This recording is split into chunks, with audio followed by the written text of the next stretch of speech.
Welcome to version 3 of the Vulnerability Index Service Prioritization Decision Assistance Tool, known more commonly as the VISPDAT. In this recording, we look at the American version of the tool for single adults. Hi everyone, my name is Ian DeYoung, and I'm the President and CEO of OrdCode Consulting Inc. OrdCode are the proud creators of version 3 of the tool. Before we go any further, I'd like to tell you just a little bit about us. We lead system transformations in homeless services. We provide training on leadership development, and we deliver a lot of technical assistance. We try to disrupt the status quo to be catalysts for better outcomes, and we advance ideas, create and share resources like the VISPDAT, and offer training that hopefully doesn't suck. You can learn more about us at ordcode.com. You can follow at OrdCode in Twitter, and you can like OrdCode on Facebook. Before we go any further, I'd just like to say thanks. A very special thanks to all the people who are homeless or who have been homeless who have contributed to the development and refinement of the VISPDAT. I'd also like to thank the frontline staff, academics, researchers, and evaluators, and people who have provided a lot of input, good food for thought, on how to make the tool that much better. The tool would not be possible without the involvement of so many people in its development, testing, and refinement. The tools are free to use. No licensing fees, no user fees. All we ask is that you watch the training video for the VISPDAT that you're using. You're watching the training video for the single adult version of the VISPDAT. If you were going to use the VISPDAT with families, we'd encourage you to watch the video for families and the VISPDAT. At OrdCode, we also really believe strongly that communities should choose tools that make the most sense in their context. The VISPDAT might make sense in your community, it might not. And if you choose not to use the VISPDAT, no sweat. If you do choose to use the VISPDAT, we want to continue to support you in that endeavor. A bit of a disclaimer before we go any further, and that is to say, the VISPDAT, even though it is carefully planned, researched, and tested, comes with risks. And the user of the VISPDAT assumes all responsibility. OrdCode assumes no responsibility in any manner related to how the tool is administered or how the results from the tool are interpreted or used. All right. Now that that's out of the way, let's talk about what the tool actually is. It's a pre-screen tool or a triage tool. Technically, the VISPDAT is not an assessment tool. Now, I bring that up knowing that many people consider it to be an assessment tool and call it an assessment tool, but technically it isn't. So if you want to be in the know of the VISPDAT, you should refer to it as a triage tool or a pre-screen tool. If you want to do a full assessment, we recommend using the full SPDAT. If you're not familiar with the full SPDAT, it's an actual assessment instrument. It can be very helpful in understanding nuances associated with someone's history, their current presenting conditions and needs and strengths, and also is remarkably helpful for planning supports for an individual or family once they move into housing. Because it's a pre-screen tool, it functions differently than an assessment tool like the full SPDAT, and there's a few particular ways I'd like to highlight. One, the VISPDAT looks at the presence of an issue more than the depth of an issue or nuances surrounding the issue. Also, the VISPDAT doesn't weigh responses to any category. The VISPDAT relies upon self-reported information and known factual observable information, but unless the community is equipped for it, the VISPDAT doesn't cross-match self-reported results of, say, emergency department use with actual hospital records. And the VISPDAT is intended to be delivered in a relatively short period of time, usually 10 minutes or less. Assessments would last quite a bit longer. Where did the VISPDAT come from? How did we get to version 3? Let me tell you that story. It might be helpful when you use the tool to understand what its genesis was and the changes that have been made over time.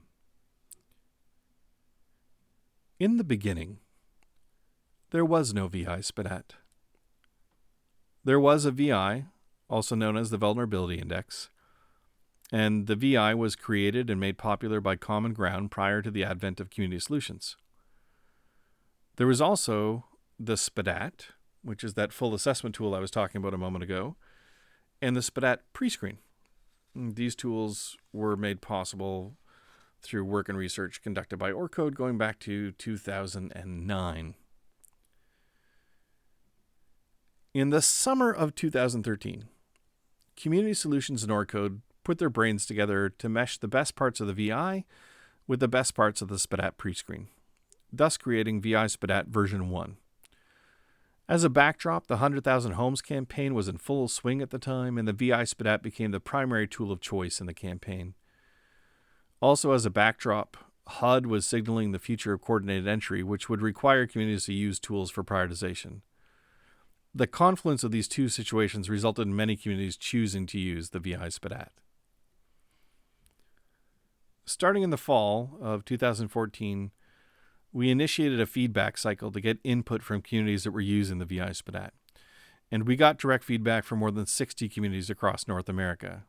Some of those communities were large, some were small, some were mid-size, some were in very large metropolitan areas, some were in more rural locations.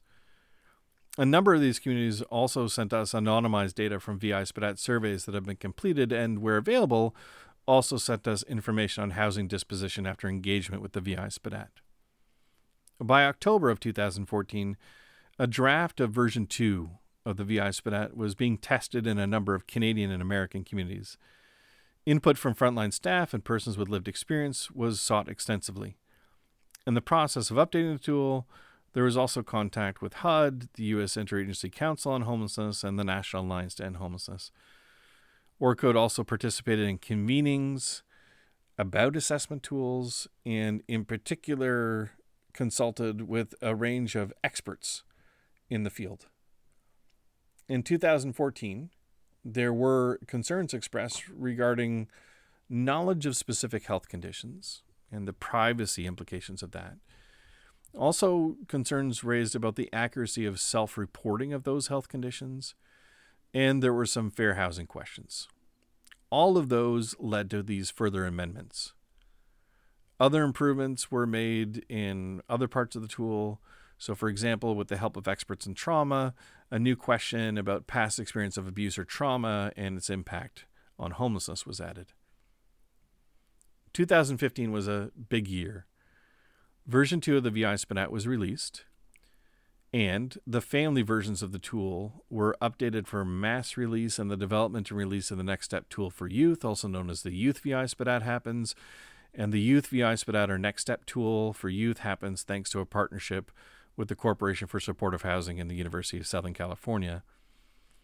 2015 also kickstarted the engagement and research process for developing and releasing the Justice Discharge VISPDAT, which was released in 2016, and the Prevention and Rehousing VISPDAT, which was made available in 2017. The version of the tool, as most communities throughout the United States, Canada, and Australia know it today, is a result of the 2015 release of version 2. In 2018, the update process began again. Data from the Next Step tool for youth went through considerable analysis by Chapin Hall at the University of Chicago and the University of Southern California. Their groundbreaking analysis helped inform revisions to the tool. Also, a large data set from VISPDAT using communities was assembled from across the United States. The California Policy Lab at UCLA completed analysis of this data set by October 2019. The data set and the analysis is readily available for anybody who wants to take a look at that. In 2018, ORCODE again released a survey open to any community using VISPDAT version 2. We wanted to start the feedback cycle to make improvements yet again. Altogether, we received 178 responses. This information was used to create a beta version of the new VISPDAT.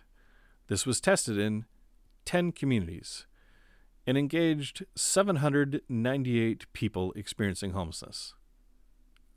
Each of the surveyors were asked to make note of the following: pre-screen score, length of time to complete the survey, where the interview was conducted, a shelter, outreach, drop-in center, or someplace else, the race or ethnicity of the person being surveyed, whether the participant identifies as LGBTQ2S+, whether there was any question that was difficult to understand, and if there was a question that was difficult to understand, what could be done to improve the question, and the overall impression of the survey as excellent, good, average, poor, or terrible.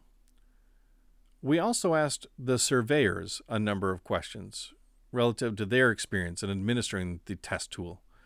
That was also used in updating to version 3.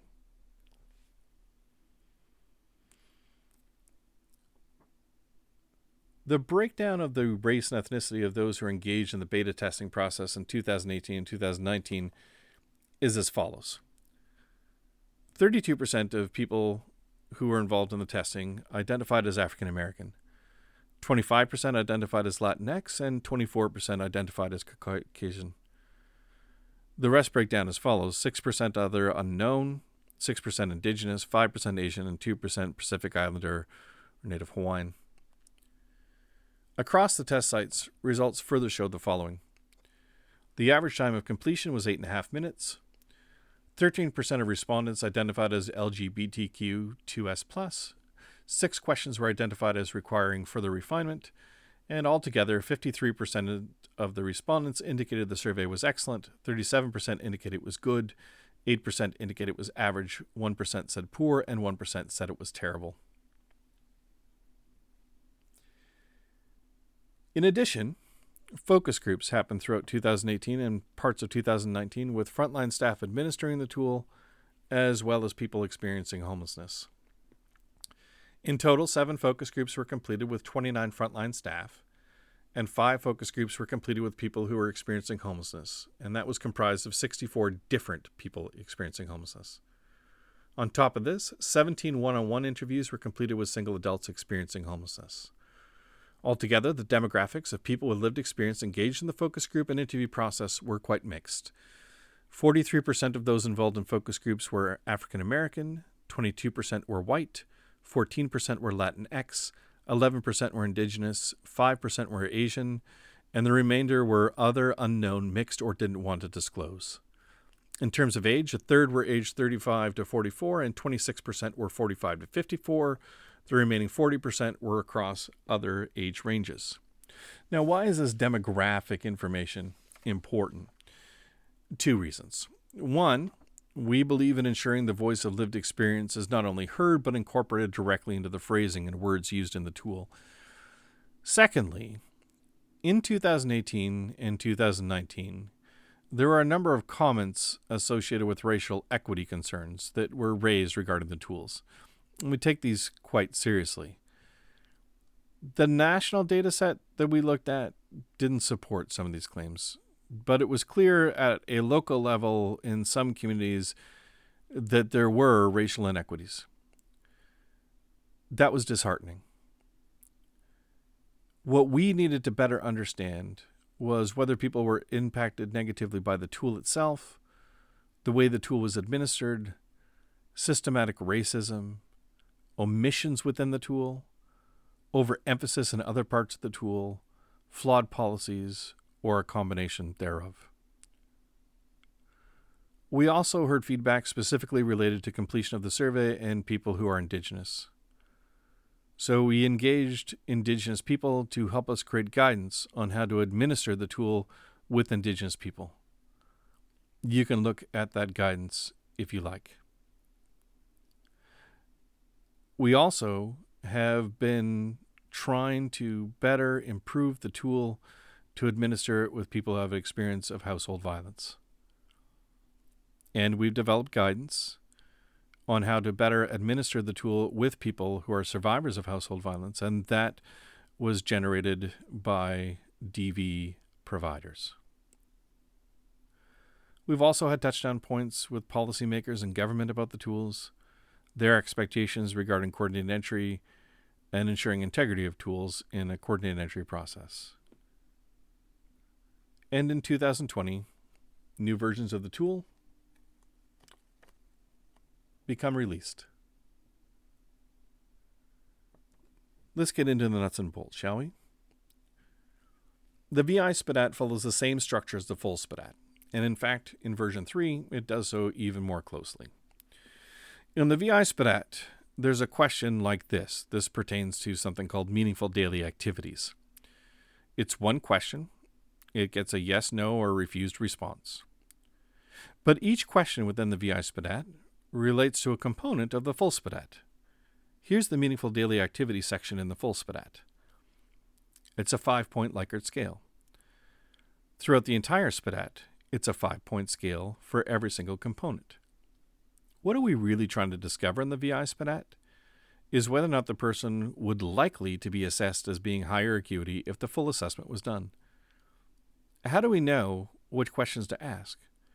How do we know that meaningful daily activities has any sort of relationship to housing stability? Well, that's where the research comes in. Every single component of the SPDAT is well researched, and every VISPDAT question supports a component within the full SPDAT. That meaningful daily activities section we just looked at, well, in order to craft just that one little bit, we had to do quite a bit of reading. Let me quickly show you the citation list just for that. This, and this, and this, and this, and this, and this, just for meaningful daily activities. To understand the structure, you also have to understand that there's different types of questions. Sometimes we ask one question to get at one theme. This is an example of one of those. Sometimes we ask multi-part questions, like this. And sometimes we have more than one question or multiple questions to get at one theme. Here's an example of that. All of this is intentional. The other thing that's intentional, the order of the questions. Now, we say it's important because when we were testing the tool, we found it had the best flow when asked in this order and the least amount of survey fatigue when asked in this order. If you were so inclined or felt it absolutely necessary to conduct the survey in a slightly different order based upon the person in front of you, would that be okay? Probably. One of the major changes we made in version 3 of the tool is how we get information to complete the instrument. In the past, we relied solely upon self-report. While that remains the primary way that information is captured and used in the VISPDAT, that's not the only way of capturing information moving forward. If you have known information from other sources like case notes, observations, documentation, or what has been communicated with consent from other professionals, that can be included, so long as you're transparent about it. To complete the survey where you're confirming what you believe to be known information, do it something like this. Let's look at question 7. It asks whether or not the person has ever been evicted. Let's say when you did their intake, they revealed they're seeking shelter because they were evicted. If I was doing the VISPDAT with the person, I would say something like, in your intake for the shelter, you said you'd been evicted. The next question asks about evictions. I think the answer should be yes, that you were evicted before. Is that right? There are other questions where you may have the information from other sources. This is a good example of one of those questions. You may already have information on people's age elsewhere in HMIS. If that's the case, just go ahead and auto-populate it.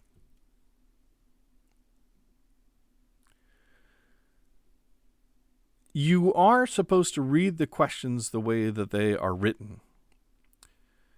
That said, you're welcome to add specificity to enhance clarity of the question for your jurisdiction. So if you look at question 16, could you totally reword the question? No. But you could improve the specificity of this question without changing the intention of the question. For example, Do you get any money from the government, like Social Security or disability? A job, working under the table, day labor like at Community Connections, an inheritance or a pension or anything like that? I didn't change the question. I added specificity. If a question is not understood or you think a question has been misunderstood, you can rephrase the question. Let's say you're asking a question about legal issues, and you get to part D where it talks about legal issues impacting where a person can be housed. If you want to ask whether a judge has issued any restrictions on where they live or restraining orders that impact where they can go or where they can live, that's in line with the spirit of the question. All right. Let's get into the instrument itself. First up, let's look at the administration section. If you already have this in your homeless management information system, just go ahead and auto-populate it. No need to duplicate data entry. I'll tell you just a little bit about why we're capturing each of these fields. Last name and first name, we gather that information so that we can go beyond a survey and initial triage to actually service.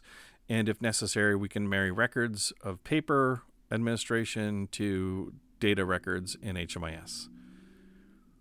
Start and end time. Necessary for tracking how long it takes to complete the instrument. If it's taking too long, that's a training issue. Date that it's completed becomes important for keeping records, especially if there's more than one that is being completed. Can also be really helpful for evaluating length of time from conducting the VISPDAT to when housing matches are made. Survey location, shelter, outreach, drop, and other. This question was not asked in the admin section of version 2, but communities expressed a desire to better understand where and what access points are completing the VISPDAT so they can better pinpoint where additional training or services may be necessary. Gender identity. Some communities had added this as a supplemental to version 2, but not an admin question. This information becomes important for better understanding vulnerabilities of specific population groups, as well as to help guide specific referrals or safety planning. The question regarding race was also a supplemental question used in version 2 of the tool, but wasn't universally applied. This becomes really important to advance our understanding of racial equity.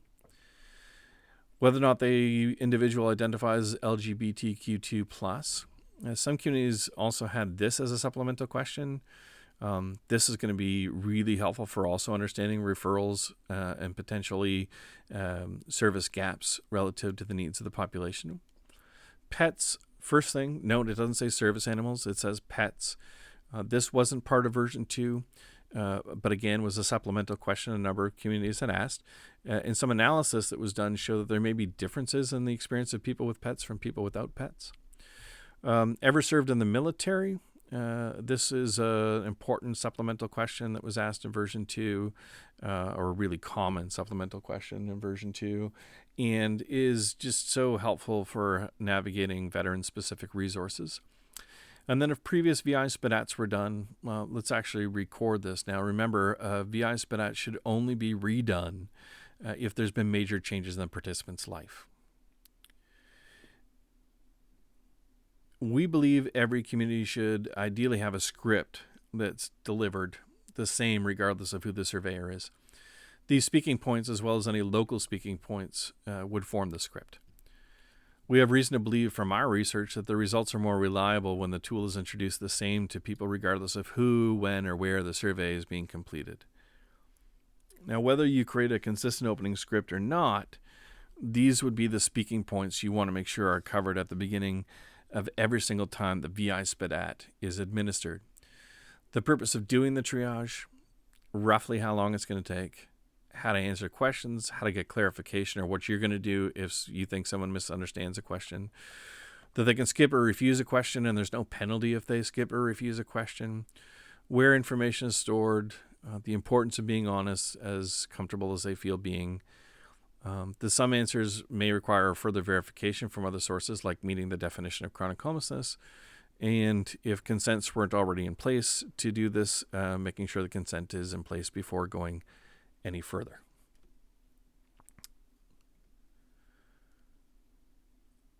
All right, we start with section 1, presenting needs. And this is a variation of question 13 in version 2 of the tool. But we've now separated these into discrete components and expanded the list. It's also been moved earlier in the survey so that you can have earlier identification of presenting needs and work to address those separate and apart from how you might be using the tool in prioritization or service delivery. And all you do with every single question is read through the possible responses, record whether or not the individual says yes, no, or they refused, and look at the end to see if, as in this question, if they said no to A, B, C, D, E, F, or G, they'd get a point.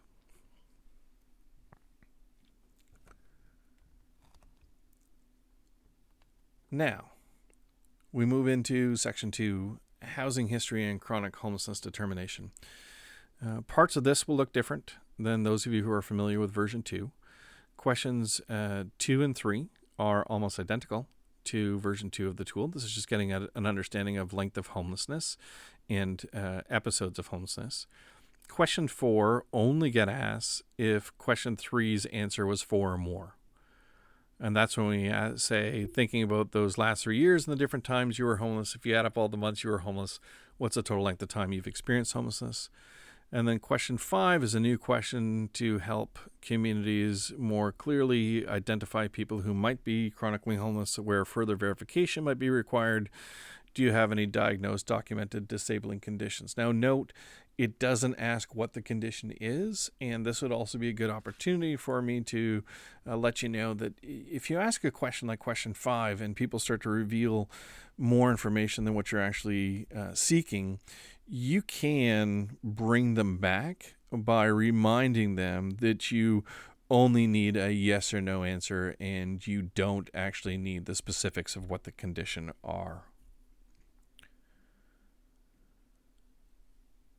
These questions, 6 and 7, are new questions. They didn't exist in version 2 of the tool. There's research that would suggest that in particular, marginalized minority populations are likely greater impacted by these questions and their experience of their homelessness. But we also want to better understand relationships between, in particular, the likes of chronic homelessness and people who have no history of having a home ownership or an apartment in their name, or have histories of evictions.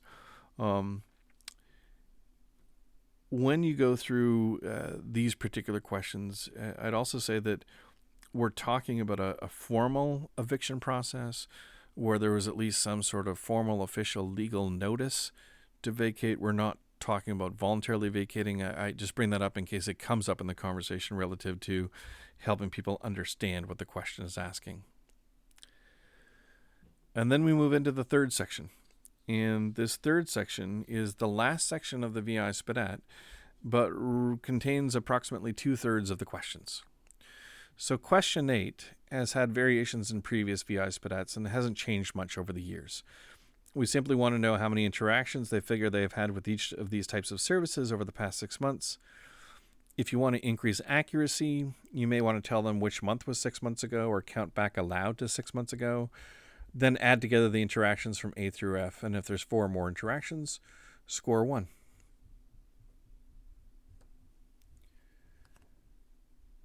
You may recognize parts of this question from previous versions of the VISPDAT, but it's been separated into 5 different possible responses now. These 5 different responses, or the different delineations that we're making in the question, come as a result of direct feedback from domestic and intimate partner violence service providers. If they say yes to any of A, B, C, D, and or E, score 1. Questions 10 and 11 examine legal issues. Question 10 is concerned with current legal issues that can impact housing. Question 11 is concerned with historic legal issues that can impact housing. In both questions, the effort is to understand legal impacts on housing options and locations, and to help service providers plan for how to support people that have a history of incarceration. Furthermore, there is research to suggest that people of color are more likely to have been negatively impacted because of mass incarceration. If there's a yes to any of the 4 elements of 10, or to question 11, score 1. Questions 12, 13, and 14 also go together. These questions look at engagement with exploitative or higher-risk behavior, whether by choice or by force, as well as risks associated with where they stay at night. Question 12 is rather straightforward. On question 13, where do you sleep most frequently? When asked like this, may result in people naming a specific shelter or physical location, in which case you have to do a bit of a translation to which box would that actually fit into. Occasionally, and I'll stress occasionally, someone might ask you what you mean by frequently. Start within the last week, what type of place have you stayed the most? And then progress to in the last month, what type of place have you stayed the most? Don't ask about safe havens unless your community has HUD-funded safe havens in your community. And if you don't know what that is, it's a very specific type of accommodation. If they say yes to 12 or 14, or they stay any place other than shelter transitional housing in question 13, or safe haven if they have one, score 1. These 3 questions go together. They're all about money and finances. These questions help us understand money management issues that can also be helpful to service plan for financial security and financial future. In question 15, we're interested in knowing if they owe other people money. In question 16, we're interested in knowing whether or not they have a source of income. In question 17, we're interested in knowing about gambling and its impacts of losses. Most of these questions lend themselves to adding more local detail if you wanted to, without changing the nature of the question. If yes to 15 and or no to question 16 and or yes to question 17, score 1. Question 18 is one of those standalone questions. It's inquiring about participation in meaningful daily activities. Note here that the emphasis is on activities that are not survival activities. We would also hope that the activities are legal. Meaningful daily activity participation has a direct relationship with wellness for most people and can directly impact housing stability. If they say no to question 18, score 1.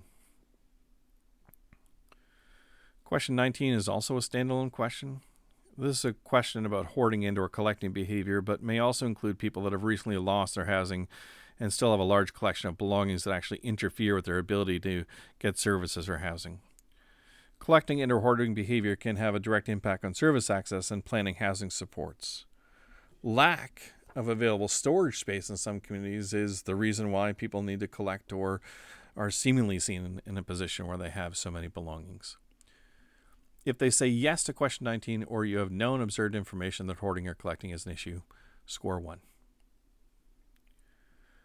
These 2 questions go together. Question 20 was in the previous VISPDAT, but it wasn't broken down into 3 components like this. Again, our partners in the DV world suggested that, for example, knowing data to question 20B would be very helpful for understanding capacity and demands on the home service delivery system that are actually DV issues. In question 21, when asking, do most of your family and friends have stable housing, it is up to the respondent to interpret what that means when it comes to the 3 concepts in the question, which are 1, most, 2, what constitutes family and friends, and 3, what it means to have stable housing. So it's up to them. If they say yes to question A, B, or C, and or no to question 21, score 1. Questions 22, 23, and 24 all go together. You may already know the answer to 22, and as we talked about before, you might have auto-populated that from other information in your HMIS. Question 23 for many communities will mark the biggest change in the VISPDAT for version 3. Based upon the strongest possible advice short of a lawsuit, we have been advised to remove all specific health conditions and measurement of trimorbidity because of concerns related to fair housing. We have reluctantly made these changes, and though we would prefer to be tracking ailments in certain organs and trimorbidity, we realize this is no longer feasible. Any community that goes deeper into specific health issues or trimorbidity does so at their own discretion. Furthermore, we were advised to lump physical health and mental health issues together because of fair housing concerns, so we have. As for the question about pregnancy, we believe it should be asked of everyone. However, if you already have information regarding biological sex and know that pregnancy is impossible, then you can skip the question. But do not make assumptions based upon physical appearance alone. If there's a yes to question 22 and or a yes to question 23 and or a yes to question 24, then score 1. Question 25 should look familiar in some respects from previous versions. This question is about alcohol and other drugs. It helps to understand the impacts substance use may have on current life or future housing stability. Run through parts A, B, and C. If they say yes to any, some, or all of those, score 1. Question 26 is about medications. It's now broken into 4 parts. Medication management can be helpful for improving housing stability and can be indicative of specific vulnerabilities related to health and wellness. Go through each of the 4 parts. If they answer yes to any of the 4 parts, score 1. Question 27 is the final question of the VISPDAT. It's been simplified from previous versions of the VISPDAT with input from experts in trauma. Abuse and trauma are specific vulnerabilities that impact the trajectory into homelessness and the recovery from homelessness. If they say yes to question 27, score 1. So now that the questions are done, you have to add the points up. There is a maximum of 15 points. It would be remarkably rare, especially several years into applying tools such as this, to encounter someone not previously surveyed and who would score 15 or even close to 15. But remember, this isn't a competition. People are not a number, and we're not looking to compare or determine that someone is a quote-unquote winner if they score 15. All the VISPDAT informs is discussions around next steps. So let's look at those common options.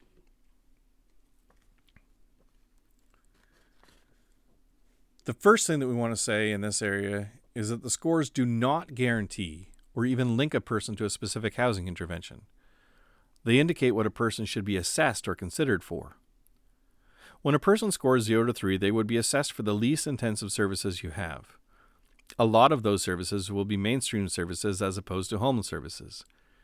If they score between 4 and 7, assess whether or not they are a good candidate for time-limited services with moderate supports like a rapid rehousing program.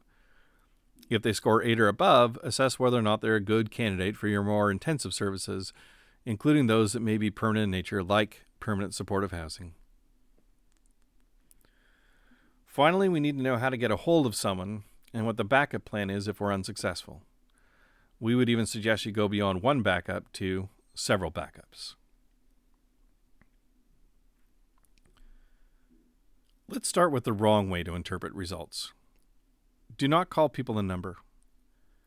Do not think that the results are intended to tell you everything that is wrong with the person and that you need to fix it.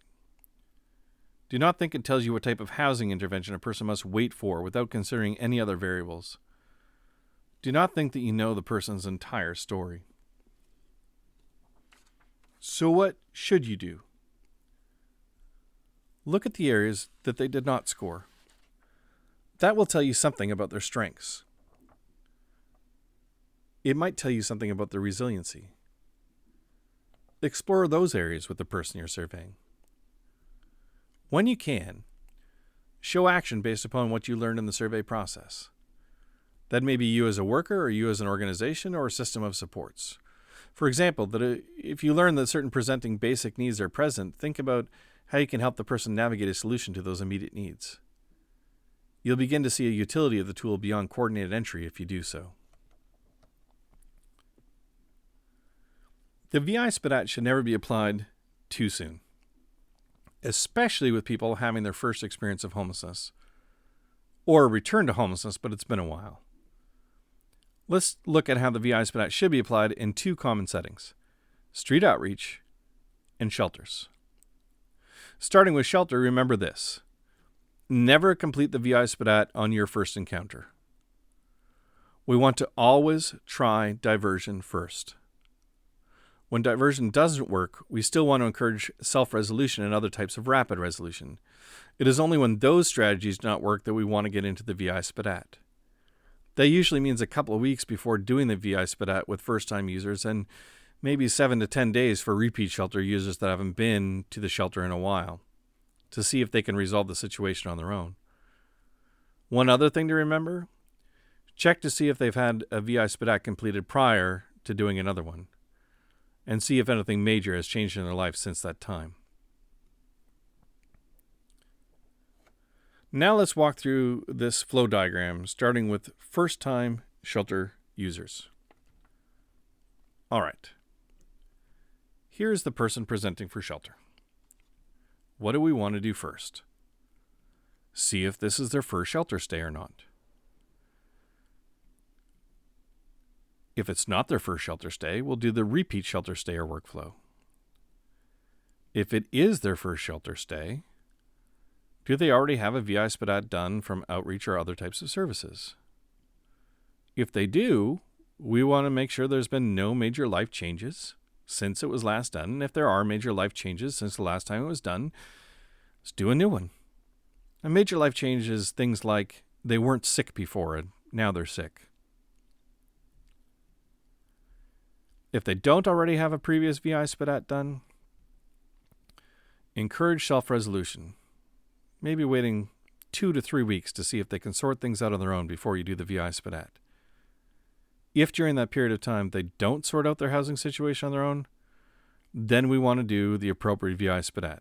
If it's a single adult in a single adult shelter, that would be the single adult VISPDAT, or the version that you're learning about right now. We input that into the coordinated entry system. We rehouse them, and we call that success. What about repeat shelter stayers? Okay. Person has come back to shelter. Is this their second visit or later to shelter? No? Well, then we'll do the first time shelter workflow. If it is, do they already have a VISPDAT done from some other encounter with the system? If yes, have there been any major life changes since they last had the VISPDAT done? If they don't already have a VISPDAT done, give them a chance to self-resolve, maybe 7 to 10 days. And if they can't self-resolve, then do the appropriate VISPDAT, like the single adults for single adults. Input the data in your coordinated entry system, rehouse people, and that's a success. Now looking at street outreach, remember this. Never complete the VISPDAT on your first encounter. In street outreach, a good rule to follow is not to complete the VISPDAT with someone newly encountered until rapport is developed, probably around the third visit. Like shelters, check to see if they already have a VISPDAT completed, and if so, see if anything major has changed in their life prior to doing it again. Let's look at the flow for outreach in this diagram. All right, there's the unsheltered person encountered. Have we met with them at least 3 times? No? Okay. Well, let's wait until at least our third visit before we do the VISPDAT. It is our third or later visit. Do they already have a VISPDAT done? Maybe from a shelter stay or some other service provider, a day service, perhaps? Yes. Has there been any major changes since they last had it done? If they don't already have VISPDAT done, one of the things that we'll do differently for our unsheltered population is see if they are interested in services to be housed. If they're not interested in services to be housed, then we can stop. If they are interested in services to be housed, then we complete the appropriate VISPDAT. So if they're a single adult, we do this version of the single adult VISPDAT. We input data into our coordinated entry system, we rehouse people, and we have success. The VISPDAT should not be used as the only piece of information used to match people to housing programs in your coordinated entry process. It should be one piece of information. It should be an important piece of information, but it should not be the only piece of information. We do not recommend an approach that aims to house people just by looking at descending acuity. You could choose to look at a number of discrete pieces of information like who has been homeless the longest, or which people are chronically homeless, or who the frequent service users are. You can also look at scoring ranges. For example, when you run a distribution on your data, you may see it makes sense to focus on people who score 13 or above, different from those who score 8 to 12, even though they're both in the high range. Thus far, we've been able to address the needs of 2 specific population groups with this version of the tool, and hopefully more will be added. I made brief mention of these groups earlier. So we are very thankful to our partners in the space of household violence, who have a particular emphasis on trafficking, domestic violence, dating violence, sexual violence, and intimate partner violence, who have reviewed the tool and helped create specific guidance for using version 3 of the tool with people who have survived household violence.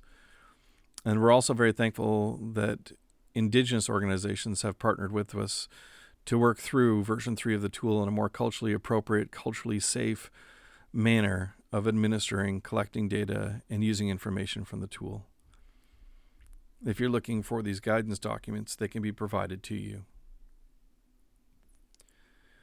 ORCODE owns all the intellectual property associated with the VISPDAT and the SPDAT and all of its related products. Let's not go on detours in the use of the VISPDAT and what is acceptable or unacceptable. You are welcome to use it for free. You are welcome to provide local details to questions. You are welcome to rephrase a question to help people who do not understand it. You are welcome to add additional questions that have no score attached to them if you find it's remarkably important for your local community to do so. You cannot permanently alter a question, and you cannot add questions that have scores attached to them. And if you decide to use an instrument or tool different from the VISPDAT, entirely fine, but if you do so, you cannot use any of the questions or verbiage from the VISPDAT.